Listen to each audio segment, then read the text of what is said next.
Welcome to Dot Social, the first podcast to explore the world of decentralized social media.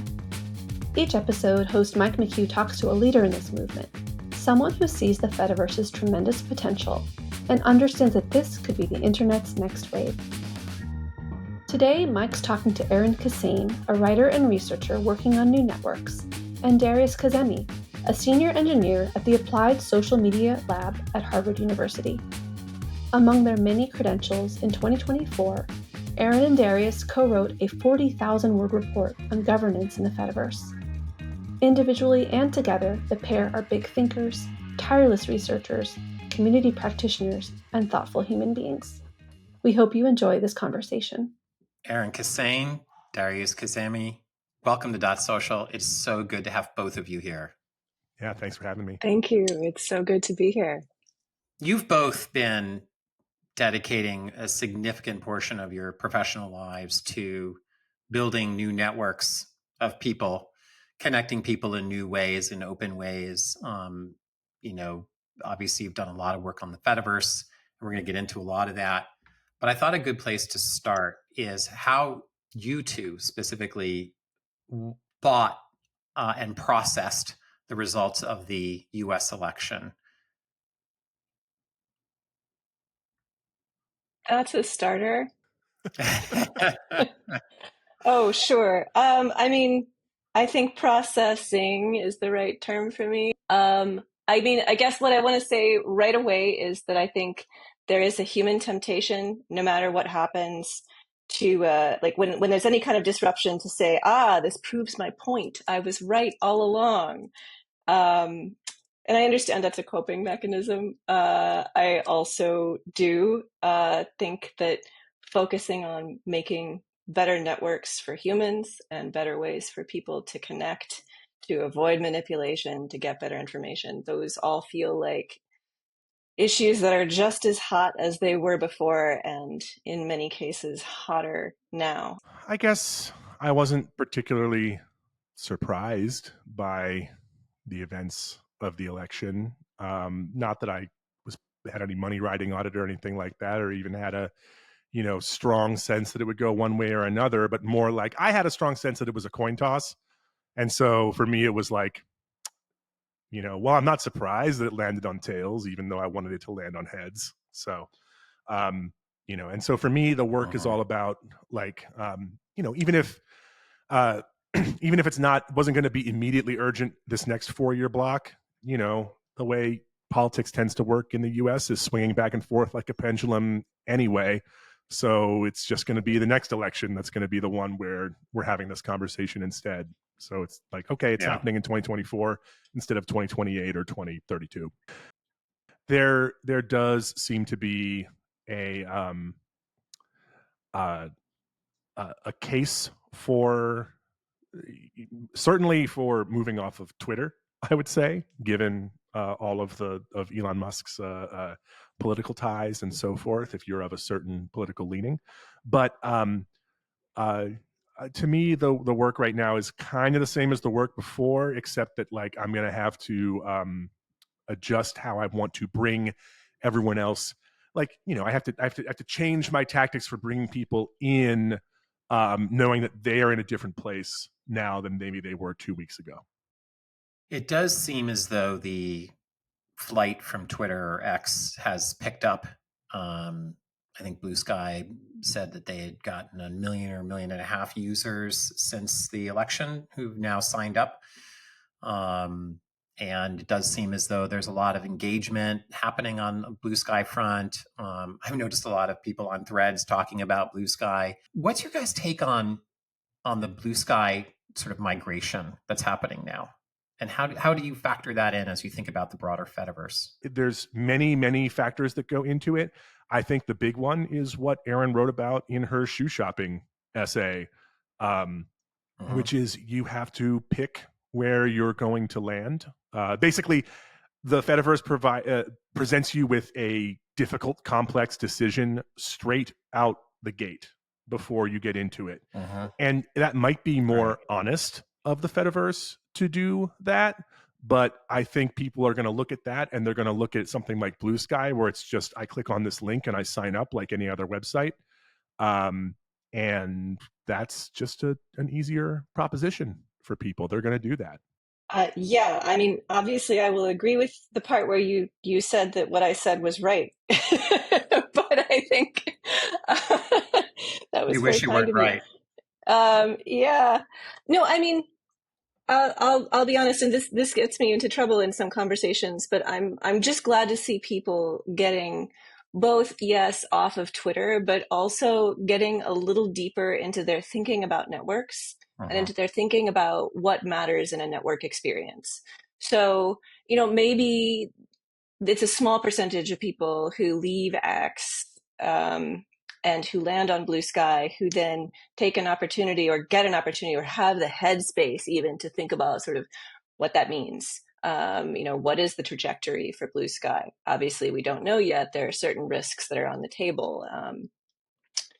But I think getting people thinking about taking more control of their network experiences, about trying new things, and about, just demanding more of the platforms. And I don't mean demanding by, yelling. That doesn't work anymore. I think maybe it did for a while. What Nathan Schneider and others call the affective voice of just being really loud about what you want. I think platform executives have sufficiently insulated themselves from that's not a way to make change anymore. Right. But so I really do believe in some of the sort of the core value of the Fediverse for reasons that we'll probably get into later on. But I'm not sad to see people wind up on Bluesky. And I'm not sad to see them wind up on Bluesky instead of a meta product. I think it's a step away from the mega platform. Yes, billionaire led, but also importantly, like driven by opaque algorithms. And shaped by people who are not available to us, whose philosophy is also either opaque or frankly terrible. So, I'm glad to see people getting to someplace that is a little bit safer, even if it's just safer right now. Yeah. I don't think that we have an obvious place that will be permanently great for everyone. If we did have that, I'd just be yelling about that. I'd just be pulling people one by one and saying, go here, this is perfect for everyone. I don't think we have perfect for everyone. I think we have better for now. So I think Bluesky is better for now for a lot of people for, mostly the reasons that Darius said, but also, we're social creatures. We follow the flock. So when we see people flocking to Bluesky who are part of our community, tabletop role playing or whatever it is, we go there. There is a lot of excitement, I think, that people have to when you look at Bluesky as a new user. There's like the starter pack concepts and there's custom feeds. So there's like new ideas that are coming into the world of social media from a user point of view that are pretty exciting. And which I'm honestly delighted to see. I think the best thing here is to try a bunch of things and pick out the things that turn out to be the best for humans, the best for having a coherent society that is moving in an overall good direction for all of us as a species and all of the other species. I think that's good. I would love to see folks who are working on ActivityPub based software learn from what's happening on, Bluesky and other parts of the AT Proto. And I'd like to see the opposite. I think that kind of cross-pollination is really good. And I try to kind of steer away from defining the Fediverse. Right now, defining the social web, there's a lot of territorial claims that happen. And I just talk about the social internet and the open social internet and hope that kind of works out. Yes, the mega platforms are also part of the social internet, but they're not open. And open is not a term that's, an all positive thing. I talk a lot about shelter and privacy and those things, but I do think interop is an important factor among many. Darius, how do you, as a developer, when you look at this now, do you feel like this creates some new opportunities or interesting new things to think about, especially with the work you're doing on the Fediverse schema front? I've been thinking, so I have a project you alluded to called the Fediverse Schema Observatory. It's basically meant to observe the kinds of data that get passed around by different software that uses ActivityPub, because it's not, there's like a Venn diagram of overlap, but it's not all the same. And so there are rough edges where one piece of software can't interpret the information from another piece of software. And I want to provide some data around that so we can like figure that out and move past this bumpy era. There's nothing that says that we can't have an observatory for other protocols as well. I would love to, once I launch the Fediverse ActivityPub version of this, to, if someone who's a really interested in AT Proto and Bluesky wants to take the source code and build an AT Proto version of it, that would be amazing. I would love that. And we've actually even seen problems in the AT Proto space recently where there's been like namespace collisions, which is like basically, for the non-technical listener, is basically like two different people sitting in two different rooms decided to call something the same thing, and now no one knows if that thing refers to thing A or to thing B. And so, you know, a schema observatory might be useful for mitigating that sort of thing, or at least helping people make decisions about how to move forward about that kind of thing. I think the interesting thing about Bluesky for me is whether or not they really actually go open and in the technical sense, and interoperable in the technical sense. I've known a lot of the people on that team since before they were at Bluesky. There's a lot of great people on the team, and I consider them fellow travelers in the space in terms of like, we basically want the same things, even though we take different tactics for getting there. Right. Bluesky is designed to be very modular, which is interesting because it means they can say, oh, well, there's so many people who host their own PDS for Bluesky, which is basically like, I host my own data, sort of the equivalent of a Mastodon server, kind of, except that the feed, which Bluesky calls a relay, is still extremely expensive to run and maintain. And as far as I'm aware, Bluesky is pretty much, the company Bluesky is pretty much the only source of that feed right now. And so if everything but the central feed of information is decentralized, but the central feed of information is, or it's effectively so that you need to like get outside investment to be able to fund the hardware to run an alternate feed, you know, how decentralized is that? I don't know. How there's also questions about bridging and interoperability and so forth. I'm curious to see what happens along those lines. There was recent work on from Ryan Barrett on Bluesky Mastodon or Bluesky ActivityPub bridges that met with a lot of consternation from the ActivityPub community. I think in part because people don't want a software developer to come in and just introduce context collapse into their network. So it's just like, oh, great, all these people are now going to be seeing my content and they have no context for it. Like that feels unsafe to me. There were other arguments against it too, but one of the things that I'm trying to do with the observatory as well, in addition to launching this particular piece of software, is also to provide a model for how to socialize software into the Fediverse. So right now it's in the middle of a 6-week comment period where I'm collecting feedback from people on it. I'm going to start introducing a limited number of beta testers pretty soon to the software as well, to get feedback from them. And one of the outputs of this is not just going to be the software itself, but I want it to be a guide for people who want to build interesting tools and things like bridges and so forth. You know, how do you get broad public consensus and move forward and really like examine your own project to make sure it's keeping people safe? When you guys look at the work now, that is even more urgent, what do you see as the priorities? Where should we be focusing the most? I actually have a running list that I maintain of that. So glad you asked.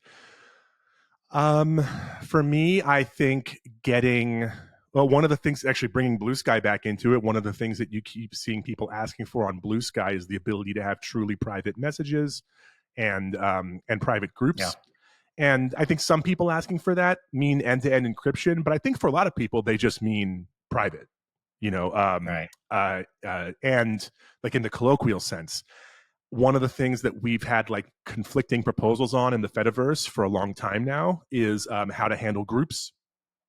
No one can really come to consensus on what a group discussion should look like. What's a private group? How do you invite people to a private group? How do you kick them out? How do you govern a private group, and so on? Yeah. And how much of that needs to happen at the protocol level versus not. And one of the things that I would really like to do, one of my plans for the next year, is to start bringing people together, both virtually and in person, to hash these things out. It's how things got done in the early days of the ARPANET, was when there were multiple file transfer and data transfer protocols that were in play. People got together at MIT and said, basically worked out their differences and came up with something called FTP. FTP actually predated it, but the FTP that came out of that meeting was much closer to what we have today. And that was in 1972. And we still use FTP today. I want to just do the consensus building. I think we need to have people who are willing to do the political work, the way that this stuff works. Again, going back to the ARPANET, rough consensus and running code. I think we do a pretty good job of having running code on the Fediverse, but the rough consensus part usually leaves something lacking there.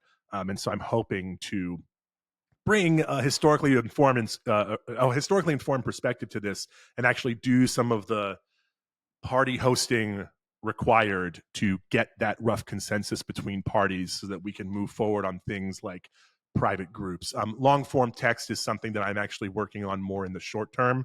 I'm trying to bring together people in the January-February timeframe from WordPress and from producers of long form text like WordPress to potential consumers of long form text such as Mastodon, and bring them together and say, look, can we agree on things like how do you show long form text in a microblogging context, and then can we all agree that if we format our data this way, it's going to look this other way when it's read by a consumer.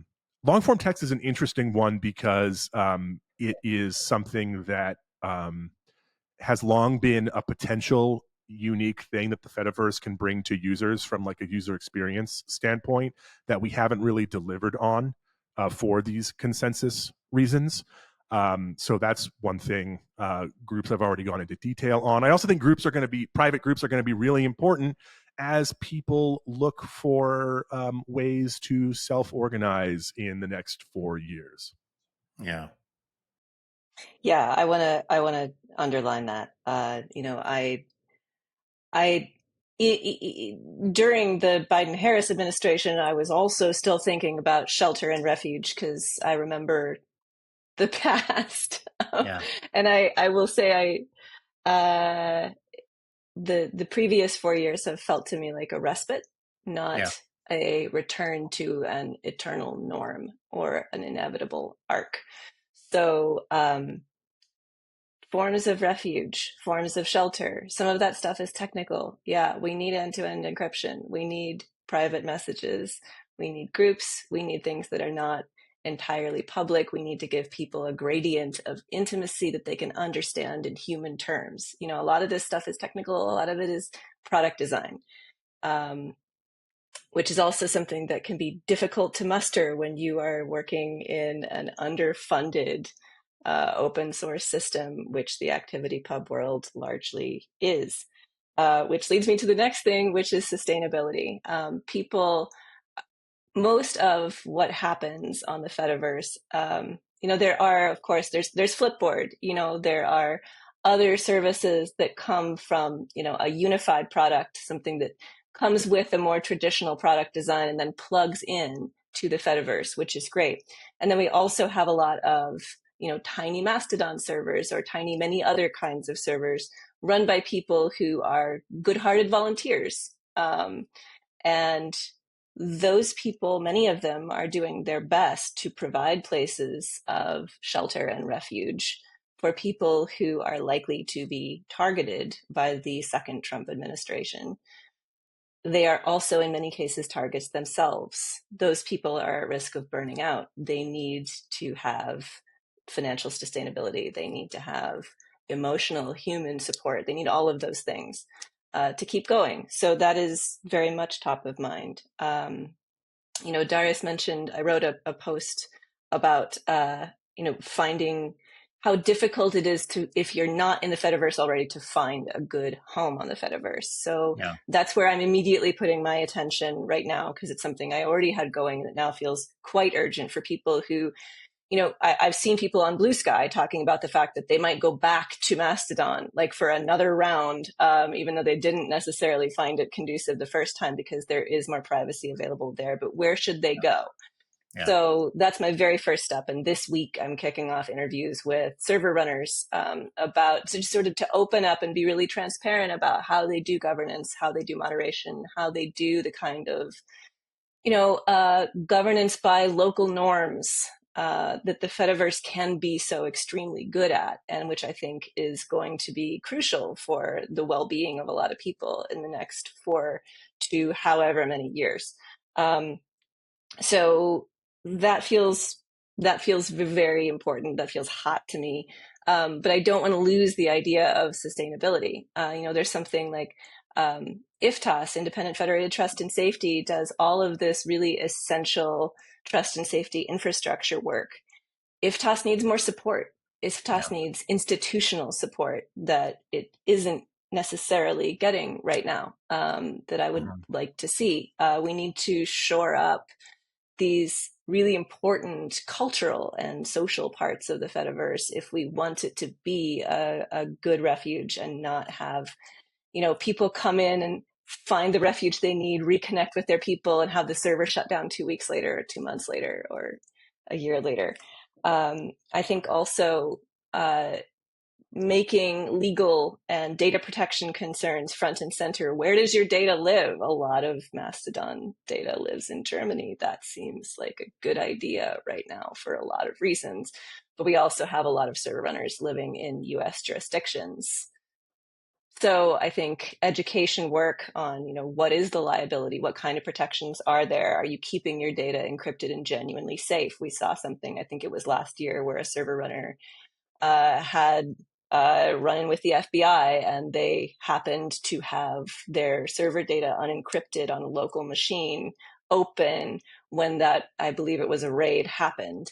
I'm not sure that anything, I don't know if we can know what happened there, but it seems like the kind of thing that server runners are going to have to think about more seriously. So Darius and I did a really deep dive in what now feels like the old world at the beginning of this year on Fediverse governance. And we got to talk to all of these incredible people doing really good work, running servers in really thoughtful ways, in a bunch of different ways. We had a lot of, we had a wide range of approaches. But one question that I tried to ask toward the end of the interviews is like, well, if things don't go well this fall, what happens? And there wasn't really, it was a question a lot of people didn't really answer, because I think it was really hard to think about, but I'm hoping that they have been thinking about it since. And I know that there are people working on that on the Fediverse. And then the last thing I want to say is the risks of open networking, the way that things can seem like they are private and then turn out not to be. Who can actually read your messages? Who can see them? Right. What is the permanent record? Where are copies of your posts going? I think there's work to do on continuing to communicate that, especially to new folks who are coming in. But telling people things is a much weaker form of communication than building it into the interface. To use Bluesky as an example, they had that extended closed beta, and people came in knowing that the closed beta had an expiration date, knowing that things were going to be open and public. but the affordances of the product made it feel like a safe place, like a place with privacy sort of built in. And as a result, humans did what humans do, and they posted a lot of things that they didn't really want to be out into the indexed forever permanent record of the world. Even though the Bluesky team was posting almost daily warnings saying, maybe you don't want to post that thing you just posted because it will be public. So I think that folks working on, any kind of social internet services, platforms, products right now should be thinking about not just saying with our mouths, this isn't really private, but also building it into the interfaces, building in roadblocks, building in warnings, because I don't want to see people come from the mega platforms into these new spaces and then wind up doing themselves harm because they don't necessarily understand the honestly, genuinely befuddling layers of interactions of some of these systems that produce unexpected results. But I blocked that person. What do you mean that they replied to me, but I can't see it, but you can see it? How is that happening? So that's my list. I do think that is something that is really essential. It's just simply setting expectations and creating some norms around servers. You guys seem particularly, capable of sort of delineating, this. I've heard people talk about, for example, sort of a nutrition label, for Fediverse servers. So you can look at it and say, I know what I'm getting. I'm going to be bridged into Bluesky if I join this server, and I can opt out. Or I'm not going to be bridged anywhere, and I have total control over where where I federate to as a user, right? There's these different choices. Is there a sort of a norm that we can align around as a social web to help make people a better sense of, like, these are hiking shoes and these are dancing shoes? They're two different kinds of shoes, right? Let's start there. The frustrating but probably realistic answer is that we will have multiple norms because that's how these networks work. But I do think it will be helpful to define certain sets of information that is useful to people who are looking for a place to go.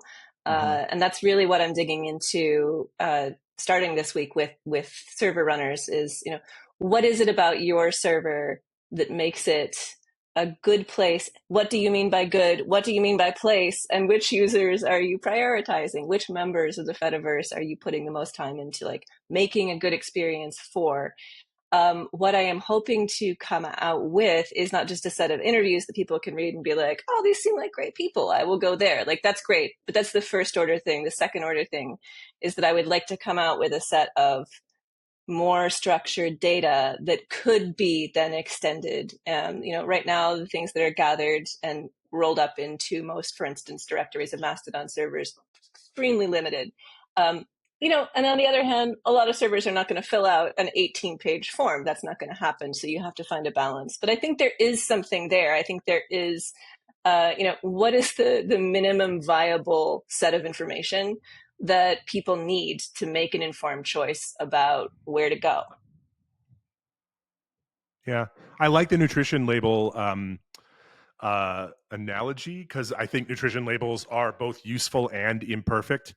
And I think that's probably where we're going to land, is with something that is useful and imperfect. I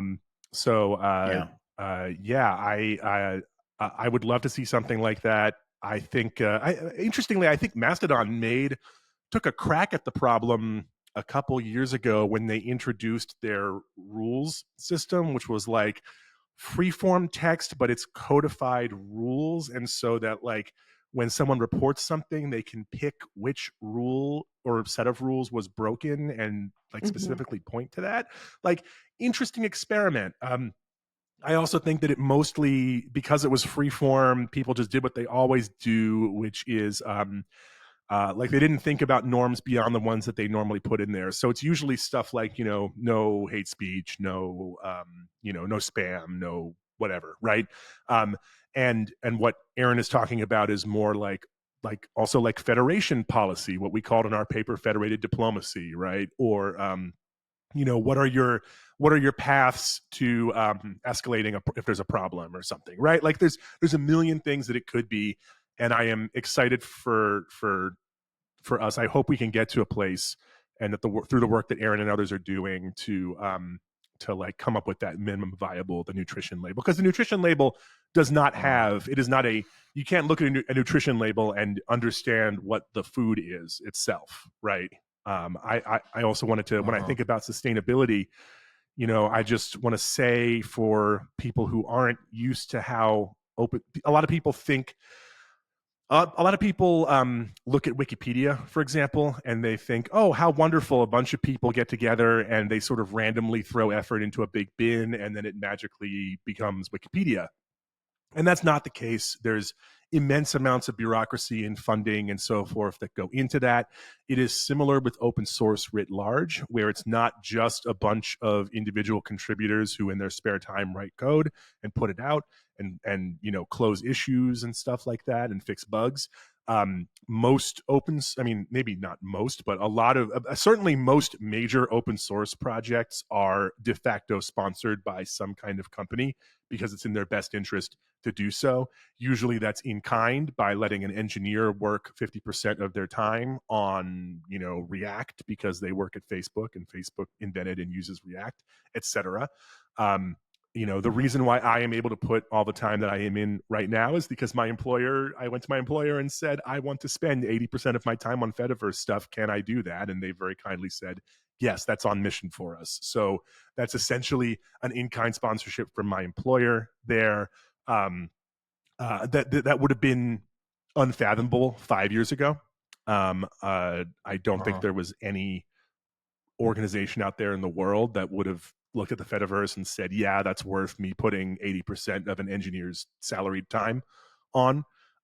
So it gives me hope that there are, starting to be people who can do the sort of traditional open source double dipping of their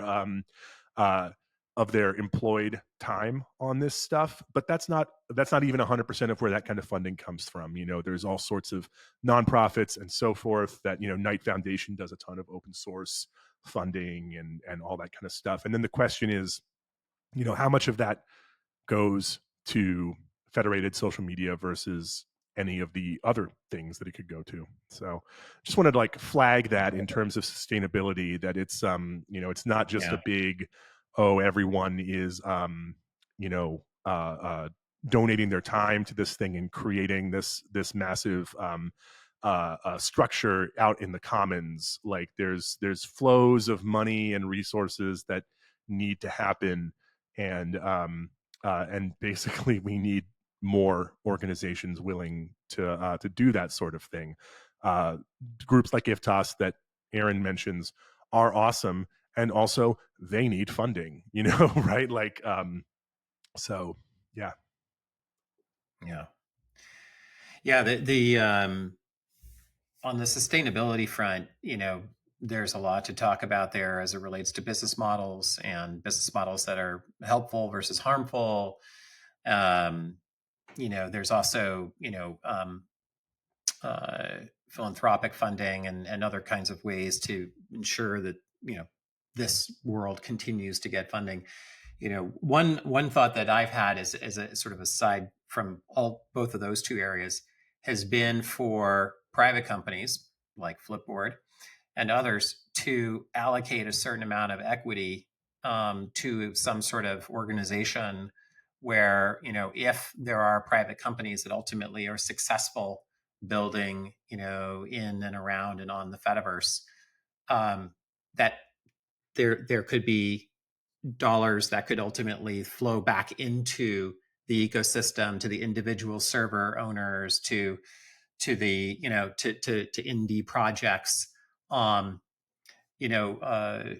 remember that Salesforce.com, when they went public, they took 1% of their equity or some small percentage of their equity, and they allocated it to a philanthropic kind of effort or organization.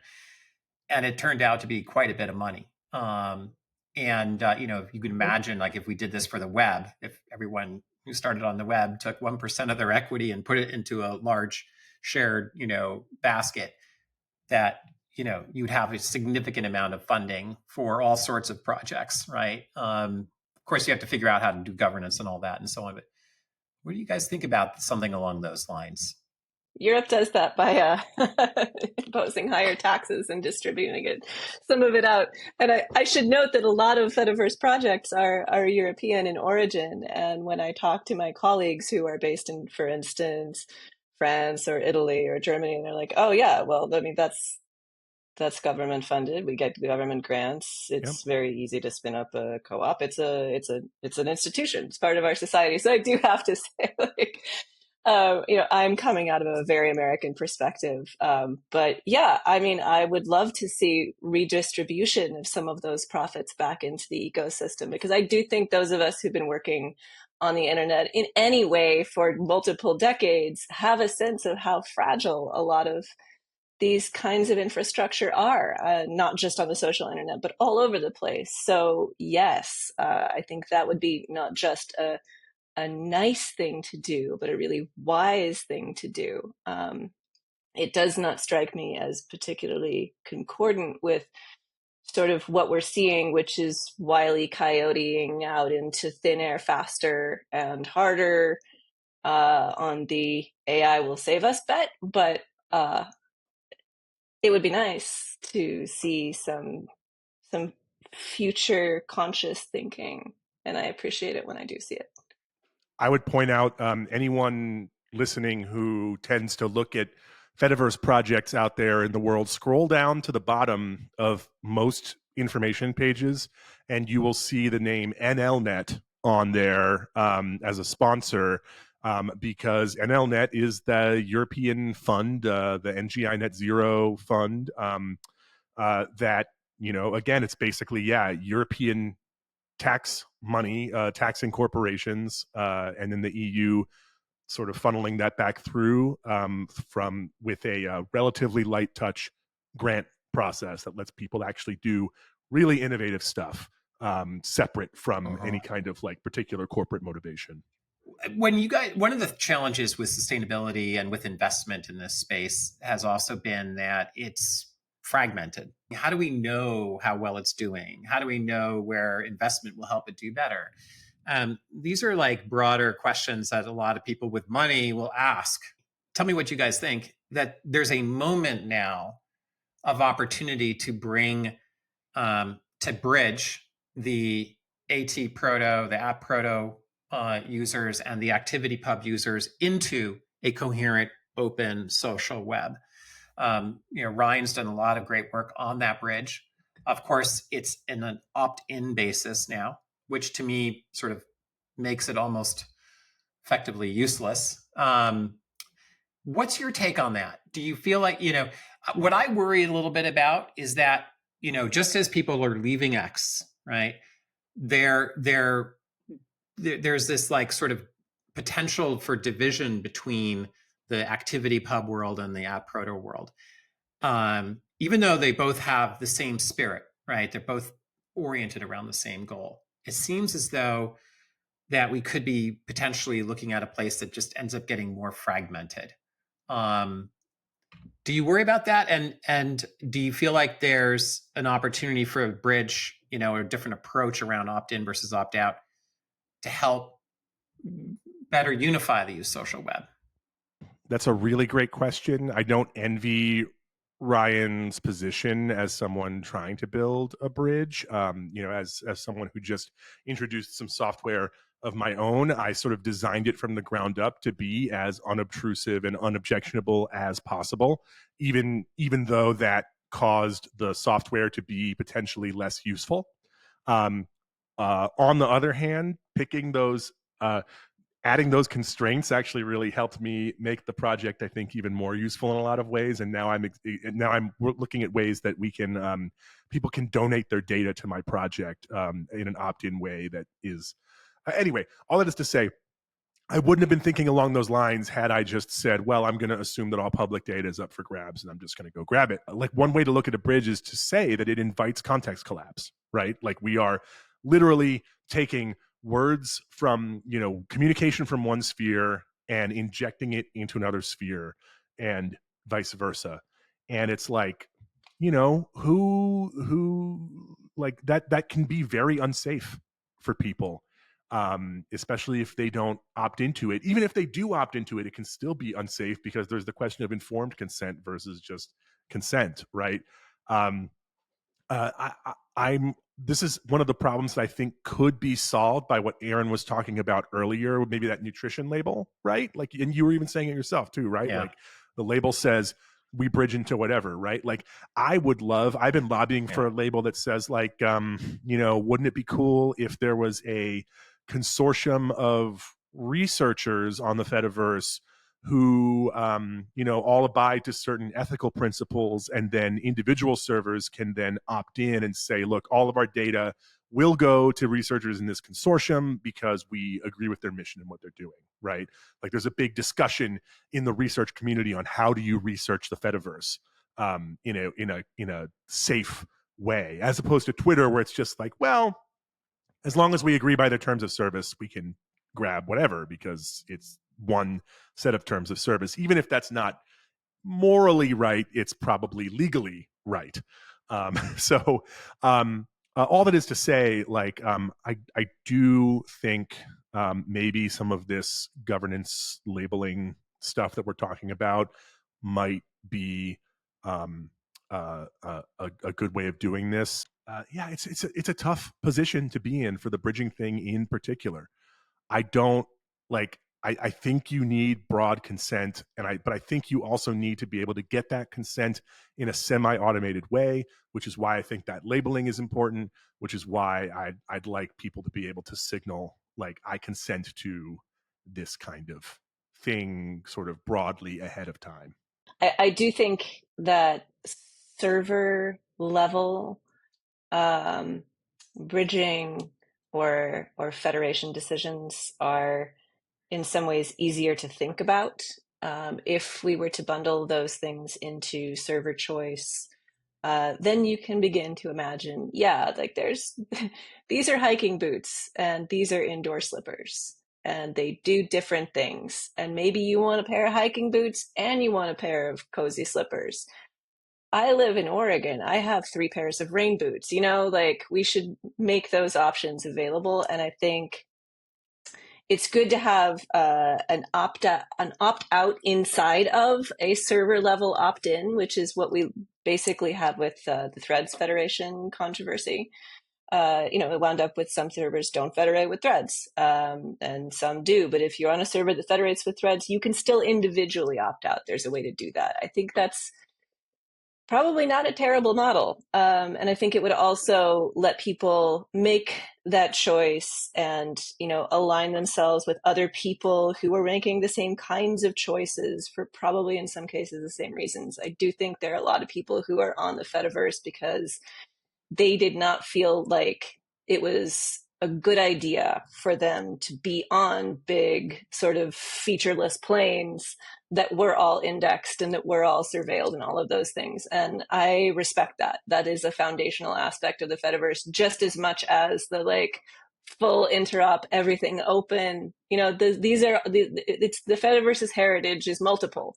And I think finding ways to respect that without putting every choice in front of every person all the time as an individual. Now follow this.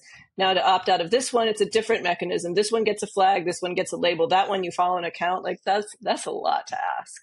Like I'm actually really inspired by the starter pack idea on Bluesky, or just the idea of being able to like find custom feeds and that sort of thing. I think it would be really cool to be able to just say, I'm going to subscribe to like Erin Kissane published her privacy settings, that she personally uses, and I would like to just download those and import them into my account.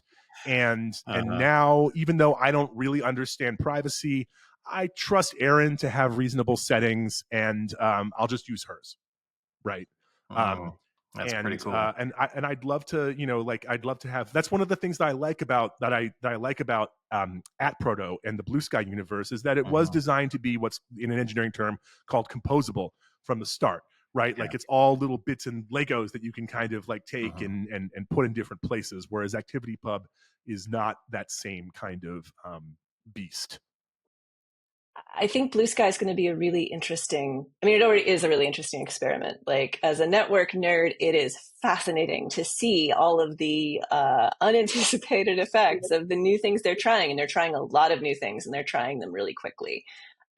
So, you know, as a set of experiments, super interesting and informative. But I think that it's possible that Bluesky as a network finds a way to constitute place as well, and to let people there, especially once they do find a way to have some kind of account privacy, which I know is going to be hard, but that they really do want to, you know, their team has said it's something they want to pursue. I believe them when they say it's hard. Like, I know just enough about the protocol to believe that it will be difficult. But I think that looking at something like what Rudy Fraser's done with Blacksky, which is a feed and now also a labeler, I think that there are ways to constitute place that are happening even now on Bluesky that become really interesting. I think we as a species, as a social species, as primates, you know, we need to be able to do some things as groups and not as atomic individuals with 800 power user settings. And I think finding ways to share those and, you know, balance that thing where you don't want mindless flocking behaviors with bad unintended consequences, because we've tried that and it's not good. But you also don't want everyone locked in their own box, you know, not sure how to find anyone else. So I think that both ActivityPub and the atmosphere are trying in their own ways to find, you know, how do we make place? How do we make it so that we can think together and share our whatever it is, our privacy settings, our starter packs, our block lists, you know, our servers with their nutrition labels, whatever it is. I think that this is the same struggle. They are starting from different perspectives, different points of view as protocols. But I think that, you know, human nature remains the same. And I think we need a lot of the same things. So I think it's going to be a really fruitful space in the next few years to see, you know, what do we come up with? How do we find ways to, you know, structure things that the human brain can intuitively understand, and not find constantly surprising, not find our privacies and our you know, ways of having shelter constantly eroded and changed underneath us, which has been the experience of the mega platforms, you know.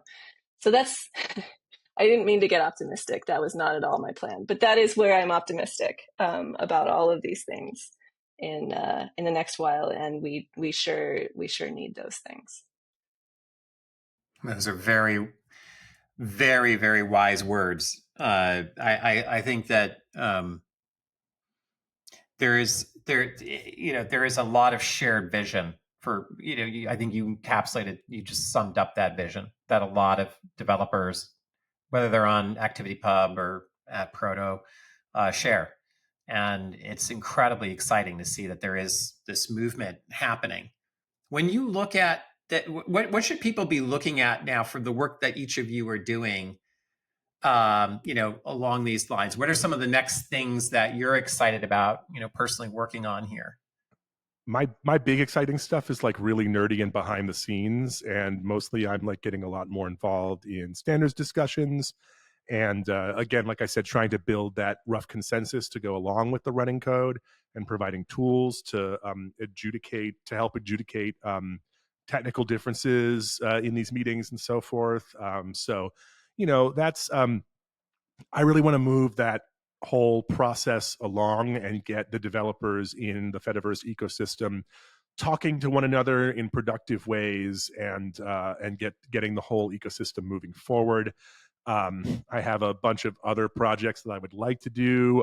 One of the things that I definitely have on the radar is to finally sort out the governance of my hometown fork of Mastodon, so that I am no longer a benevolent dictator for life. And I'm hoping to kind of like hand that off, at least in part, to the community. In part because Hometown has done gotten about 50% of its goals reached, which is like Mastodon has incorporated about 50% of our feature base in the last 5 years. So that's awesome. Yeah, so I am, but I want to keep that going, and also, I guess read our paper if you want to know the downfalls of BDFL style running of a project. But I want to avoid that stuff. So that's another goal for 2025 for me. There's like a great piece of software out there called Fedify, which is the software that I wish had existed 6 or 7 years ago when I wrote my initial federation software. It's basically, for my money, it is like the kind of software that we need, which is it's hard to write something that's like, I'm already writing an app and I want to federate it. How can I plug, like, what's a library I can download to federate my app? But Fedify gets pretty close to that, and I'm really excited about it. So I want to make that happen, or help make that happen. Obviously it's the dev of Fedify who's making that happen, but I want to really promote that and get people excited about it. And see what other weird and wonderful stuff can happen out there. I want more interop between different, not just, I don't want Fediverse to just be a bunch of microblogging services, right? Like I'm really excited that WordPress has a plugin that more or less works, that you can federate your WordPress blog, and I plan to be contributing to that over the next 6 months as well. Okay. As always, I want the web to get weirder and wilder, and I'm hoping to move some of that stuff along in a Fediverse context. Erin, how about for you? What are you working on next? Yeah, I'm going to be rolling out the sort of things I learn and resources I can build for getting people to good homes on the Fediverse, as soon as possible. That feels like the sort of critical next move. I'm also throwing in volunteer time on some other Fediverse projects. The Bonfire Networks folks are doing some really interesting things that's very sort of governance first, and I think based on a real sense of human needs for things like shelter, but also being able to tell what's happening. So getting to throw in with those folks is really good. I can't talk about some of it yet, but hopefully soon. And I just want to keep digging into if you want to talk about something that's even harder to find any kind of traditional funding for, is like, well, what about critical network thinking outside of the academy, and what about design work for these projects? It's a weird niche, but I'm really committed to it increasingly. So just going to keep plugging away on those things, and divide my time between that kind of landscape thinking, between making resources to help people in really pragmatic ways sort of find their way. I want to do some sort of cultural network mapping. I sort of pulled all of my, it turns out, many kinds of network projects together and decided to call it a studio a couple of months ago. So now that's what I'm doing. I have a new network studio, and getting to work with different orgs has been really heartening and good. And we need good and heartening things right now. So I'm really grateful, and I'm also super grateful to the people who have gone in with me as sort of members of that collective. There's so much to do, Mike. I know. There's so much to do. So just trying to kind of keep those plates spinning, deal with the hottest things first, and then just keep plugging. Well, one of the best things for me in joining the Fediverse, joining Mastodon, I don't know, 2 years ago, is getting the chance to meet people like you guys and to see the work that you guys are doing. It is so inspiring. And I'm just so grateful, both as a citizen, as a fellow builder, as someone who's also really, excited and committed to the Fediverse. I think your guys' passion and thoughtfulness and hard work and sense of purpose right now is a great thing to see, and now more important than ever, and more urgent than ever. So I'm so excited that you guys got a chance to talk to me and spend time on all of this. Thank you. And thank you for all the work you guys are doing. Hey, thanks for Thanks having so me. much for having us on. Well, thanks so much for listening. You can find Erin on Mastodon at Kissane at mas.to or at Kissane.bsky.social. Darius is at Darius@friend.camp. You can also follow Mike McHugh on Mastodon at Mike@flipboard.social. Big thank you to our editors, Rosanna Caban and Anne Lay. To learn more about what Flipboard's doing in the Fediverse, sign up via the link in this show's notes. See you in the Fediverse!